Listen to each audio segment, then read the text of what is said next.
एक धर्मगुरु को 1000 साल यानी 1075 साल की सजा हुई है।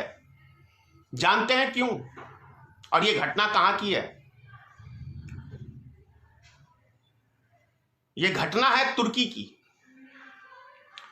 तुर्की में एक मुस्लिम धर्मगुरु था, उसको 1075 वर्षों की सजा हुई है।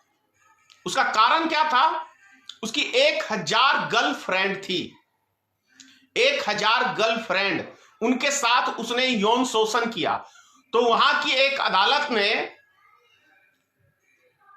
उसके ऊपर आपराधिक यौन शोषण और धर्म की आड़ में गलत काम करने का मतलब बहुत सारी ऐसी धाराएं लगा के उसको 1075 वर्षों की सजा दी है। यह मैं समझता हूं एक ऐतिहासिक बात है, और ऐसे कानून हमारे भारत देश में होना बहुत जरूरी है। मैं इसका बहुत बड़ा समर्थक हूं इस विषय का, क्योंकि कोई धर्म की आड़ में सोचिए, एक आस्था से जुड़ा हुआ चीज के साथ कोई खिलवाड़ करे, लोग कितना विश्वास करती हैं, कितना माता बहने भाई हमारे धर्म के ऊपर विश्वास करते हैं। और जब वो धर्म गुरु कोई घिनौनी काम करता है, चाहे वो किसी समाज का हो, मैं इसमें हिंदू की बात नहीं कर रहा, कोई मुसलमान की बात नहीं कर रहा हूं, ना सिख की बात कर रहा हूं, ना ईसाई की बात कर रहा हूं, चाहे किसी भी समाज का व्यक्ति हो, चाहे वो नेता हो, चाहे सरकारी अफसर हो, या कोई ऐसा कर्मचारी हो जो एक महत्वपूर्ण ओहदे पे रहता हो, और वो यदि गलत काम करे तो उसको मैं कहता हूं बीच चौराहे पे फांसी देने की सजा हमारे देश में होनी चाहिए। तब जाके हमारा राष्ट्र और एक स्वच्छ समाज, भारत जैसा देश महान बनेगा।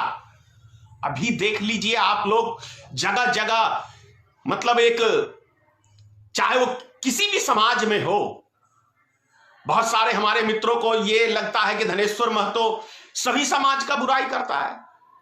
जो गलत है मैं उसी को गलत कहता हूं।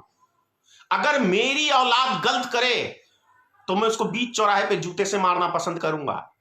मैं राजनीतिक दल का मतलब ये नहीं है कि हिंदुस्तान में मैं तो खुद वो शख्स हूं कि राजनीतिक से घृणा करने वाला, लेकिन जो समाज में भ्रष्टाचार और जिस तरीके से अत्याचार या जिस तरह की, देखिए, भ्रष्टाचार को बढ़ावा दिया जा रहा है हर मामले में, इसीलिए मैंने राजनीतिक दल का एक स्थापना किया है, ताकि भारत में अच्छे व्यक्ति जो राजनीति को गाली देते हैं वो व्यक्ति सब आए, एक प्लेटफॉर्म बन के आपके लिए तैयार है। और आप अच्छे लोगों के लिए भारतीय मित्र पार्टी है। वो व्यक्ति के लिए कतई इस पार्टी में जगह नहीं है जो व्यक्ति ये सोचते हैं कि अरे हम आज राजनीतिक में आए तो आज आसमान छू ले, या फलानी चीज कर ले, या एक नया प्लेटफॉर्म मिला है, चलो यहां पे। बहुत सारे ऐसे नेता हैं जो जहां जिसकी जो देखते हैं वर्चस्व इस पार्टी का हो गया तो उधर ढुलना चालू कर देते हैं। बहुत सारे संपर्क में आए इस 6 साल की पार्टी में, लेकिन बहुत सारे लोगों का इस पार्टी में गुजारा नहीं हो पाया। जानते हैं क्यों? क्योंकि उनकी विचारधारा 100 बारी समझ के ही इस पार्टी में आए, हमारी में सोच के कि कुछ अच्छा करना है समाज के लिए। अरे भैया, मैट्रिक का परीक्षा भी देने जाते हैं तो 10 साल लगता है। तो बहुत सारे लोग ऐसे हैं जो सोचते हैं आज राजनीतिक दल में आए हम आसमान छू लें। इसमें आसमान छूने की नहीं, जिसको कुर्बानी देनी है, देश के लिए कुछ करना है, वो व्यक्ति राजनीतिक में आए। गंदगी फैलाने के लिए हजारों पार्टी हिंदुस्तान में है। तो मैं बात कर रहा था इसकी धर्म के ऊपर, तो मैं इसका समर्थक हूं। मैंने एक पोस्ट किया था, बहुत सारे मित्रों को बहुत बुरी लगे, ये मुस्लिम पार्टी है, ये है, वो है। तो मैं मुस्लिम के ऊपर ही आपको उदाहरण दे रहा हूं। मैं किसी का नहीं हूं और सबका हूं। जो सही काम करेगा दिल से नतमस्तक होकर उस व्यक्ति के आगे प्रणाम करूंगा, और जो गलत काम करेगा जूता लेके उसका स्वागत भी करना जानता हूं मैं, चाहे वो कोई हो। तो क्या आप ऐसा एक समाज की कल्पना नहीं करते हैं जो स्वच्छ समाज हो, आदर्शवादी समाज हो? कहां भटक रहे हैं हम लोग, कहां जा रहे हैं? ये सोचने की विषय है। तुर्की जैसा देश 175 साल कोई जीवित नहीं रहता, 70, 80, 100 कोई चला गया तो चला गया, लेकिन उसके अपराध को देखते हुए 1075 वर्षों की सजा दी है। यह अपने आप में एक, मैं समझता हूं, सलाम करता हूं ऐसे मुल्क को, ऐसे कानून को। काश ऐसा कानून हमारे देश में भी होता।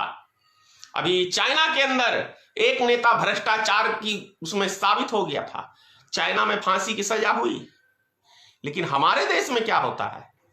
भ्रष्टाचारियों को सुरक्षा मिलती है और उसको संरक्षण मिलता है। यह है हमारे देश की राजनीति, जो जितना बड़ा फ्रॉड, जितना बड़ा लुच्चा, जितना बड़ा लफंगा, उतने बड़े ओहदे को हासिल करता है। देख लो देश का प्रधानमंत्री, जीवन में कभी सच बोला ही नहीं है, आज वो हमारे देश का प्रधानमंत्री कर रहा है, देश का नेतृत्व कर रहा है। तो ये समझने की चीज है।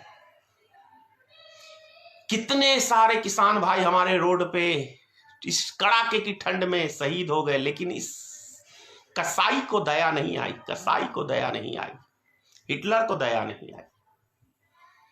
तो ऐसी राजनीतिकों का मैं बहिष्कार करता हूं, विरोध करता हूं। क्या आप लोग मेरी बात से सहमत हैं? तो कमेंट्स में लिखें। और अंधभक्त तो कभी सहमत में हो ही नहीं सकते। जो गंदगी समाज में फैलाना चाहते हैं वो मेरी बातों से कभी समर्थक हो ही नहीं सकते हैं। वो तो मुझे गाली देंगे, क्योंकि उनका पेशा है, उनके दिमाग में कचरा है।